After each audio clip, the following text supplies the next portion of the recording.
All right, Jordan. Since the news cycle has been absolutely out of this world crazy for the Clemson Tigers since the clocks hit zero in that Texas game in Austin way back, feels like a million years ago, but it was just a couple weeks ago. We have had a crazy news cycle of defensive coordinator searches and rumors and plane tracking and roster retention and guys signing with the 110 Society. We haven't had a chance to do a 2024 season review. So here it is. Finally, January 15th, we're finally getting to the 2024 season review. Here we go. First and foremost, Jordan, one of the questions that I think have been pitched the most out there about Clemson season, was the 2024 season an overall success, according to you? Yes and no. And that seems like a cheating answer. It's not, though, because I agree with you. It's yes with an asterisk. Yeah. I think that's probably the best way to put it, because we felt like the goal for this team was winning the ACC and making the 12-team playoff would be a massive step in the right direction, and you did that. So I mean, in that sense, yes, it was a successful season. The asterisk, of course, and I'm sure a lot of you guys that are listening can feel our frustration and feel what we feel about all of the things that did not go well for this team this year. Obviously, you open with a 31-point loss to Georgia. You go through the season, and defensively, especially, you were just very much not up to the standard that you were used to. You get trounced at home by Louisville, a team you had never lost to before, and then, of course, losing your rivalry game at the end of the year in a heartbreaker, and essentially going 0-3 against the best teams you played in the regular season. That just, it leaves a sour taste in your mouth, and it's not up to the standard that Clemson and Dabo has set, and they know that, which is why you've seen the massive changes, from a program standpoint that you've seen just on the coaching staff, talent acquisition, with really dipping into the portal for the first time. Like, you could tell that, well, there were a lot of things that were exciting about this season and positive about this season. The drawbacks and the negatives were unacceptable. And that's, of course, where the asterisk comes in. But on the whole, you won back the ACC. I think that was important. And I know a lot of detractors and rival fans will say, well, it's the ACC. But ultimately, that's always been the standard at Clemson is being an ACC contender, and that's what this program needs to be, moving forward in order to stay. In all fairness, Clemson can only win the ACC. We can't go win another conference. Exactly. We're in the ACC, so we're suing to get out. I know there's fans out there that scoff at winning the ACC, but what else do you want Clemson to do? If Clemson hadn't won the ACC, it would have been would have been trolled too. So it's like, okay, well, I mean, so all that to say is that that's always been, you won back the ACC, and also what was really important was you figured out that you have a quarterback. You found out you had a quarterback, and you figured out a lot on offense. A lot. This season was not perfect by any means offensively, but the massive, step up in production and explosiveness and Cade Klubnik's development, that was one of the key points of this season.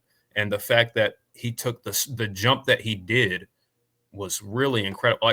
I did not, coming into this season, I did not imagine Cade Klubnik having over 4,000 yards of offense and over 40 touchdowns to just 6 turnovers or 7 turnovers.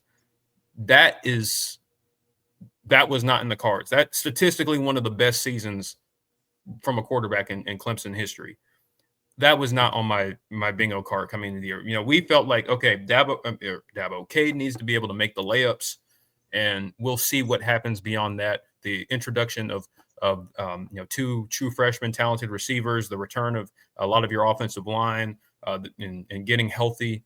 Like we thought that, okay, with this, and of course returning an all ACC tight end and running back, like you felt like, okay, you have an opportunity to be pretty good offensively, but we did not expect Cade Klubnik to be your best offensive player. Like that was not what we were expecting, and so that was a massive success.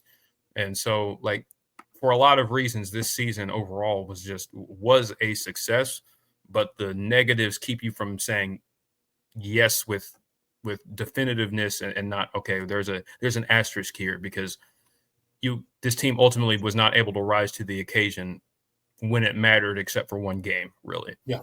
And that was disappointing. Yeah, and I mean, look, and I think that's the dark cloud hanging over what is the 2024 season for Clemson football, right? It's really the way that you performed in those losses, and the fact that you lost to 4 of the 5 best teams you played on your schedule, right? That has to be acknowledged. You get blown out by Georgia early in the season. You get dominated. And I know Clemson fans don't like when we say that, but dominated by a Louisville team. You got outcoached, you got outplayed, you got dominated in Death Valley. And then you frankly don't get the job done against South Carolina. Inexcusable. I mean, I don't know how far you got to go in the rear to find 2 home losses for Clemson football. So you can't lose at home twice in a season and there not be an asterisk on that season. Now, looking back to our preseason expectations for Clemson, they met them. They went to the ACC championship, they won, and they got to the 12-team college football playoff. That's what me and your expectation was coming into 2024. So they met expectations. So it has to be, was Clemson's 2024 season a success? Yes.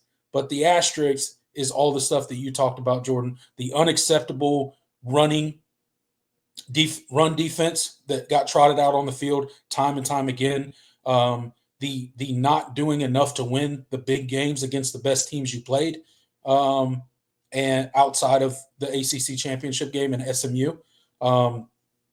And losing twice at home. One of those being to your rival. That kind of stuff's unacceptable, right? So that's the asterisk that's on Clemson's season. But overall, I think you do have to consider the season, when you zoom out, an overall success. We hadn't been to the playoffs in, 4 years? Yep. So finally got back to the playoffs, and the offense looked significantly better. Not to mention Cade Klubnik. We'll get to him a little bit later. He's going to get his flowers for this season. I assure you of that. Jordan, the good and the bad. One thing each. The good and the bad from this season. If you had to pick one thing that's, hey, I hang my hat on Clemson, this is what went good, and then this is what went bad. Good. I think the ultimate good from this season was Cade Klubnik. Yeah. I know we said we were going to mention him later, but I think Cade Klubnik, you're not in the position you are if Cade Klubnik does not take the jump that he did this year. Not even close. This is a very different team. If he's not, if 2023 Cade Klubnik was, this team probably loses 5-6 games. That might be an exaggeration, but you get what I'm saying. Like, you wouldn't have won the ACC. You wouldn't have been in the playoff conversation. Like, I don't think that without Cade Klubnik. And then the ultimate bad, I could say the defense, but like ultimately, like you weren't able to defeat the narratives that were built up about you throughout that season, because you did not play well in the opener, and you got blown out in your home stadium by Louisville. and then you lost to your most hated rival. Like the way you lost that game was the way you lost that game too. Like it just, I think that's the ultimate bad. Like you lost the most important games outside of the ACC championship game, which they deserve credit for, but you nearly, gave that one away too. So like, it just, this team was not able, as good as they were, they probably should have been better. Not even probably, they definitely should have been better. Yeah, I mean, you went 1-4 in your biggest games. Yeah, that's not good enough. No, it's not. And I think it's all summed up with Dabo Swinney's statement at the end of the season, where he said, "We're good enough to get to the ACC championship. We're good enough to win. We're good enough to get to the playoffs, but we're not good enough to do anything past that." And that kind of sums up Clemson's season. They were much improved in areas. They regressed in a lot of other areas, but ultimately they're just not good enough right now. Yep. And that's good, but not good, but not good enough. That good, but not good enough is the perfect way to sum up this season. Yeah. Couldn't agree more, Jordan. Could not agree more. If you could pick the biggest area of improvement, one area, if you could wave a magic wand for a day, what would be the biggest area of improvement that you think would need to be fixed on this Clemson Tiger team? Easily the run defense. Run defense. I can live. Honestly, I can live with the terrible special teams if you if you could stop the run this year. Right. Like a lot of things would have taken care of itself, because I think ultimately your pass defense was as bad as your run defense was. Your pass defense probably should have been a lot worse, but you have such good players, especially at corner, that you really didn't get torched through the air this year all that much. And that was good to see. Like, and that was kind of a continuation of a trend from last year. Like your pass defense was pretty strong, has been pretty strong the past couple of years, because you've recruited well at defensive back. Run defense, stopping the run, that's always got to be the first thing when we're talking about. That's one of the first priorities on either side of the ball when we're talking about the keys to winning a football game is stopping the run. Like, you could argue that's number one. And the fact that you couldn't do that against, not just like, it wasn't even just like you had a run of teams that were just really, really good running the football. No, a lot of the teams you play were not very good running the football. NC State, ran for a ton of yards on you. They were not a good running football team. Stanford ran a ton on you. They ended up not being a very good running football team. No. The Citadel ran for more yards against you than they ran against any of their previous opponents last year. FCS. In the FCS. Exactly. Come on, man. Like, if that doesn't tell you how piss poor Clemson's defense was when it comes to stopping the run, I don't know what does. And it's, to your point, it's inexcusable. Yeah. And that's not a word that we use a lot here on the channel, but like, it really was inexcusable. And Dabo said it numerous times during the season, which is why we started, as the season went on, the more we started feeling like he might be making a change at defensive coordinator at the end of the season, because he said it on several occasions. We're too talented to be this bad. And that's the truth. Look at the talent. Look at that defensive tackle room. Now, I know we were limited at the edge position. I got that. But there are ways to mitigate that. Yeah. Look at your linebacker room. Look at your defensive tackle room. Come on. You got to be better. You got to be better. Should not have been as bad as it was, even with the limitations at defensive end. And the fact that it didn't even remotely get any better, it actually got worse as the season went on, told you everything you needed to know about who was at the helm on the defense. Yeah. I mean, watching Texas run for 292 yards on you in the first round, and then going and watching Arizona State completely shut down their run game. What, they get 50-something yards? Something like that, if that much. Like 53 yards on the ground? I mean, come on. In a game that went to overtime, by the way, multiple overtimes. Like, you can't make it up, man. Like, you can't make it up. It's bad. You're going to tell me Arizona State has better front seven players than Clemson, more talented front seven players than Clemson? No, it's just definitely not the case. No. So it just, luckily for us, we got a new guy at the helm. His name's Tom Allen, and I look for him to rectify a lot of the deficiencies that we saw this past season on the defensive side of the ball, Jordan. So we'll definitely see. We'll see. I think he'll have a major impact, though.